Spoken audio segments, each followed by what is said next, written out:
FM, radyo sa Istreta, nagseserbisyo at nagpapalita para sa mamamayan. Naglilingkod, nagmamahal, nakikinig, nananawagan. Radyo sa Istreta, para sa mamamayan, para sa pamilya, anumang pangangailangan. Radyo sa Istreta, para sa mamamayan. Radyo sa Istreta, radyo sa Istreta, ito ang tiyan para sa mamamayan. Radyo sa Istreta.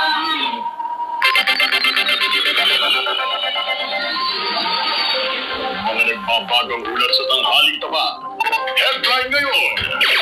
Mga balitang binantayan ng Teleradyo Serbisyo mula Luzon, Visayas, Mindanao at buong mundo. Headline ngayon. Nakahain na ang mga balita. Headline ngayon.